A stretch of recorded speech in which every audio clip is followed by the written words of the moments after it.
Zimbabwe's president, Robert Mugabe, is facing the end of his 37-year rule, as he prepares to address the nation after his party sacked him as its leader and told him to resign as head of state. Expectation was mounting that he would resign on Sunday night after Zimbabwean state TV said he would address the nation live from State House.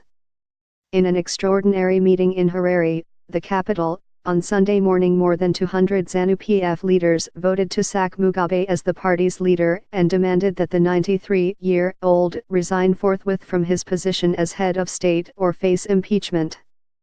The move by his own party significantly weakened the position of Mugabe, who has refused to step down following a military takeover last week, despite huge demonstrations in cities across the country on Saturday demanding that he leave power. Mugabe has argued that the military takeover is an illegal coup and appears to be hoping that this will trigger regional intervention, sources familiar with his negotiations with the military said. Zimbabwe's parliament will reconvene on Tuesday after a week-long suspension and will launch impeachment proceedings immediately if the president has not resigned, MPs said. The procedure is unprecedented, and it is unclear how long it might take. ZANU-PF also expelled Grace Mugabe, the divisive First Lady, and 20 of her closest associates. When the motion was passed, removing Mugabe as the head of the party and appointing Emmerson Mnangagwa to replace him, the hall of ZANU-PF delegates broke into cheers, song and dance. The 200 or so members of the Central Committee leapt to their feet, many singing Mnangagwa's name. "This is the day that is defining the new birth and development of our country," said Mike Madiro, chairman of one of the provincial party branches that had formally set Mugabe's dethroning in motion.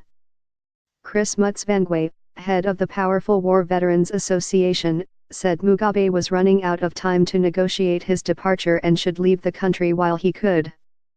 "We are going all the way," Mutsvangwa said. "He's trying to bargain for a dignified exit." The ZANU-PF Central Committee appointed Mnangagwa, the 75-year-old vice president who was fired by Mugabe almost 2 weeks ago, as its new interim leader. Mugabe's sacking of Mnangagwa precipitated the crisis, with Mnangagwa and the army rapidly launching a previously planned takeover. Mnangagwa is widely expected to take power when Mugabe leaves office.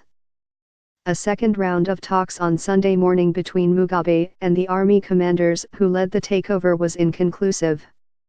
In photos posted on the website of the state TV network, Mugabe was shown in a dark suit and tie and standing behind a wooden desk at State House as he shook hands with a procession of generals and the chief of police.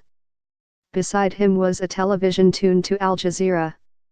According to sources close to the military, the president, who has been kept under house arrest in his sprawling residence in Harare, continues to argue that the takeover is illegal and wants to be allowed to remain in power until the end of his presidential mandate next year. Elections are due to be held before August.